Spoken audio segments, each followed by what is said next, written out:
হাসপাতালে চিকিৎসাধীন রাজ্যের মুখ্য সচিব জে.কে. সিনহা রাজধানীর আইএলএস হাসপাতালে চিকিৎসাধীন রয়েছেন মুখ্য সচিব।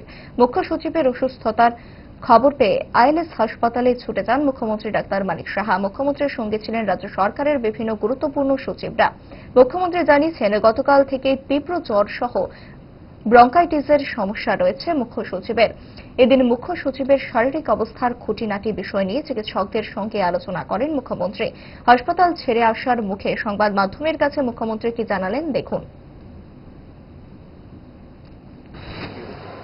না, আমি তো আজকে একটা প্রোগ্রামে ছিলাম খাটচি পুজো উপলক্ষে। সেখান থেকে আমি খবর পেলাম যে ওনার শরীরটা ভালো নেই, তো সেই এবং উনি অ্যাডমিশন নিচ্ছেন হসপিটালে। তো আমি এলাম এখানে, তো যা দেখলাম আমি এখানে সমস্ত প্যারামিটারগুলো নর্মালি আছে। আর কালকে ওনার জ্বর ছিল প্রায় 101-এর মতো, প্লাস ডাক্তারবাবুরা বললেন যে ওনার ব্রঙ্কাইটিস, কাশিও, ওনার প্রচণ্ড কাশি হচ্ছে।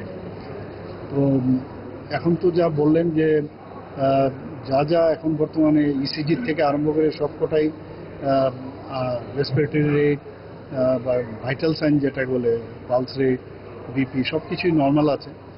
আর ইনভেস্টিগেশন কিছু করবেন, অলরেডি অ্যান্টিবায়োটিক চলছে, 2 রকমের gram negative, gram positive antibiotic দিয়েছে, ডক্সিসাইক্লিন দিয়েছে, আর এই জায়গায় সেফোরেক্সিন দিয়েছে।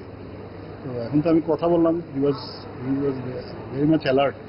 তো কাজে অসুবিধা নেই, বলছে যে সব নর্মাল আছে। আর ওনার ডিহাইড্রেশনও হয়েছিল, তো এখন তো ফ্লুইড চলছে। ডাক্তারবাবুরা বলছেন যে ফ্লুইডটা পেয়ে গেলে উনি আরো সুস্থ বোধ করবেন। হ্যাঁ, না না, খুব নর্মাল ক্যাজুয়াল।